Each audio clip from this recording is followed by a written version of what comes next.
পাৰিবনে ঐ আলোচনা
শেষ হৈ যায় আৰু এতিয়া সেই ইহঁত দুইৰো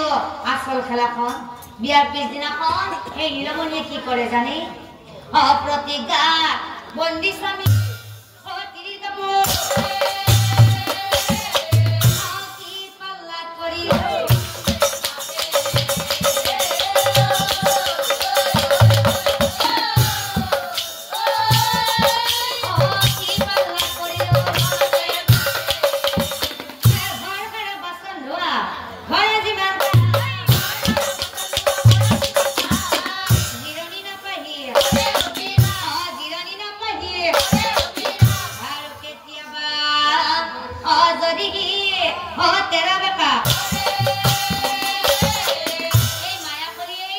নিজৰ গিৰিয়েকৰ লগত কি কৰে জানে কি কৰে নিজৰ স্বামীৰ কাণত ধৰি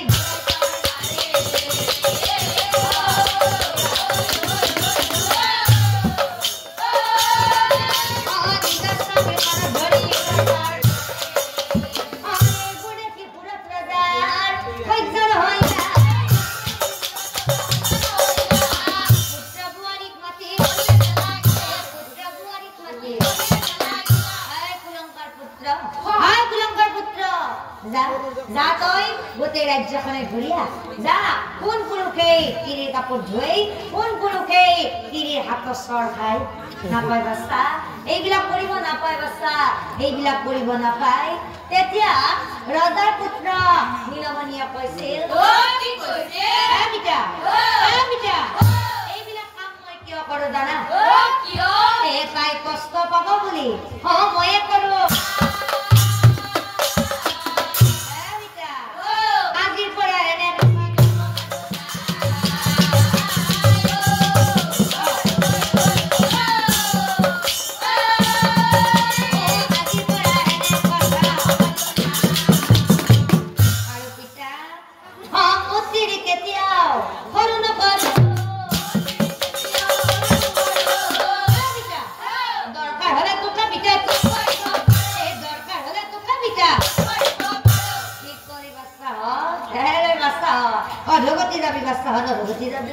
আৰু কোন বুৱাৰী তোকো এটা কথা কওঁ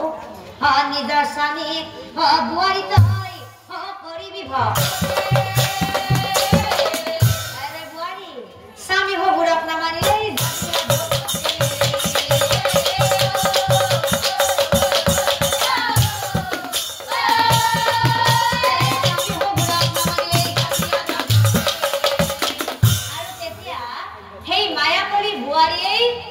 ৰজাক কৈছিল কি কৈছে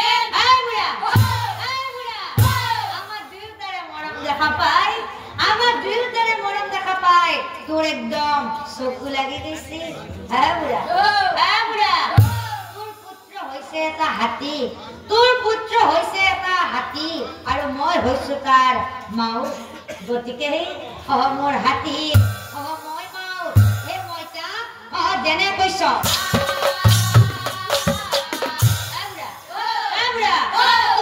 অধিকাৰ নাই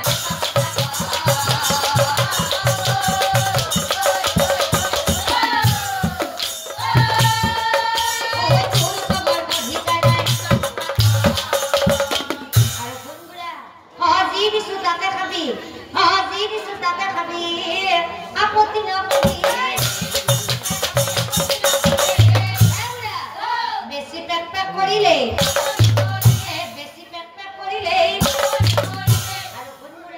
যেতিয়া মই ঘৰত নাথাকিম নহয় তেতিয়া তই মোৰ মানুহজনক হোৱাই কিছুমান কথা লগাই নাথাকিবি নহলে এইখন ঘৰত খোৱা লোৱাটো দূৰৰে কথা সেই বৃদ্ধাশ্ৰমত থৈ আহিম তো নিশ্চয় কি কলি হেৰে বোৱাৰী তই মোক সেই বৃদ্ধাশ্ৰমত থোৱা কথা কলি নাপায় বাচ্চা